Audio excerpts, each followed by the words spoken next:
Special correspondent Salvador Perez took over the mic, although actually today he just kind of took over the show with Emilio Bonifacio. What is that mean? How you explain that? Lo viste is like in English, like you see it, so I do it every time. Everything started in Miami 2011 when I have my hitting streak. Every time I got a base hit, so I do it lo viste, like that's what I mean, like do you see it? So every time you do something good. Oh, what about when you hit a homer? How you do in the dugout? No, I use shake hand to everybody. So. Okay. Joe looked like he wanted to get in there. Yeah, no, I was trying to get in and say something to Salvi, who had taken over the show, and he just turned it around and started interviewing me, kind of Jeremy Guthrie style. You know, I've said it before, guys, that none of this is ever planned with Salvi. It just started one day with him saying, "Give me the microphone." We've tried at times to plan it and say, "Hey, Salvi, can you go and get so-and-so today?" But his schedule's busy, so you can never count on it. So it just happens when he wants it to happen. Today we requested him as a guest on the show. He was supposed to come on in our third segment, which should have been about 6:40. He showed up at 6:30 with Emilio Bonifacio. And so the show just started. We're showing a shot of the skyline in Chicago, and I could hear Salvi sitting next to me saying, "Oh, Chicago!" And it's all right. Let's just roll with it and go. And so there's Salvi, and he basically, remember, guys, he's learning the English language, and he pretty much just took over that segment. Interviewed Emilio, asked my thoughts on things, and then I look at him. See, now that's Salvi right there. And then I took a moment to get up and photobomb him in the middle of that, because that's what he does to me every single day when I'm live on the air. So we had a good time, and you know, everybody's down after last night, but I think this is extremely reflective of the way they are every single day at the ballpark, and there's usually a good chance that Salvi is in the middle of all of it.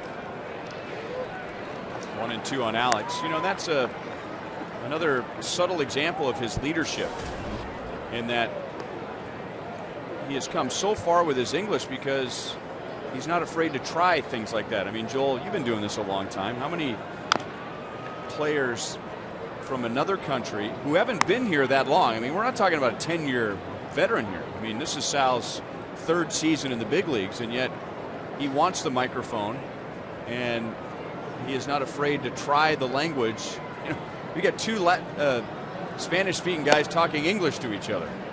Right, and then in the middle of it, he's telling me he wants to take my job, which I know is safe for as long as his baseball career is going, because as I told him, you're the best catcher in the American League. But I've never been around anyone like that. Ryan, I've always, and I know you've had this from your days of interviewing, heard from people that say, well, why do you interview this guy? You can't understand him. And my feeling is, if they're willing to do it, it's the way they get better. And, you know, there are a lot of guys that shy away from the interviews because, quite honestly, they don't want to say the wrong thing, and they don't want to be misunderstood, and it's embarrassing. And I think I'd be that way. And I know Hud could talk to that, having been over in Japan and in French speaking part of Canada up in Montreal. And Salvi just doesn't have that. And, you know, early on, he had a little bit of that. He would always say to me, just easy questions. Tell me what you're going to say. And now, you know, he said something to me. I don't even remember if it was in the middle of the show or it was right before we went on. He said, how's my English? I just walked by Alex there. He said, how's my English? And I said, it's getting better every day. And he said, just like the Royals, just trying to improve every single day. And I really think that part of it is these interviews that he's doing, which were all his idea. And it really brings him close to his teammates, whether they speak English, whether they speak Spanish. And I think mostly what it does is it shows that huge, gigantic personality that he has. Yeah, I've never seen a player like that either. And whenever I listen to all your shows before games. That should land on the roof, and it does. And whenever he grabs the mic, I make sure to pay attention and listen, because I just laugh. I laugh because I understand his humor, his fun. He wants to have fun, and how his teammates respond to him, which is fun, especially Hosmer's yesterday. Eric's was great. Yeah, Eric's was great, and they were fighting over the microphone. I don't know if and we may or may not have the time, if we can get any more of the video from that interview. We don't necessarily need to hear it. And you just see the way he's messing around out there. I mean, he just has this ability, and you guys know this. I mean, look, he has this ability to take over any conversation wherever he is at. And by the way, I almost look scared there. He's a big dude. Well, look at how big his hand was. That's his glove hand. For a guy that, as you said, didn't speak very much English a few years ago, think he looks a little comfortable there? Very comfortable. And, you know, he also knows that he's the bus driver, basically. Yeah. He knows he's a star. And he embraces it. He does. He does. And he'll in an unselfish way. I agree with that 100%, Ryan. And he'll be a leader in the future. Will be. I mean, he already is now, but I'm just saying, this is his first full season as a catcher. He was hurt last year. I think that you know, that's where your leaders come from. Guys that grind it out every day. I'll tell you who the two leaders are on this team right now, having spent the year and talking to people. And, you know, a lot of this we obviously don't see. We're not in the clubhouse in the key situations.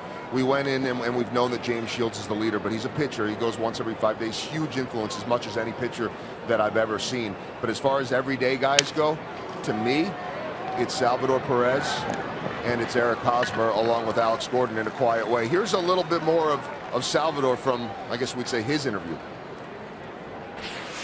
No, okay. Why? Nobody cares how I feel. Why not? You're part of the team. You're part of the we family in here, Joe. Hey, stick with the microphones here because it's getting a little confusing, audio in the truck. No idea what this is supposed to be an interview of Salvador interviewing Bonifacio, but quite honestly, wherever it goes, it goes. I just want to tell George, yeah, I want to be like him. And, you know, what do you think about that, Joe? Really? Listen, you're not taking my job because you're the best catcher in the American League. There's no time for that. What about after 25 years? What do you think about that after 25 years? I'll be even older, so it's all yours. Let's talk baseball. Okay. Talk with Emilio about some baseball. Hi, Emilio. So how you feel after the trade? You know, after you start with the season with Blue Jay and you get traded with Kansas City. You know. So there you go, and you know there's some gestures that, well, he's still a baseball player, hey, but this is why we love Salvador Perez. Proving once again, you can't have fun at the old ballpark. There he is, Salvador Perez. I was trying to take a picture of him while this was going on.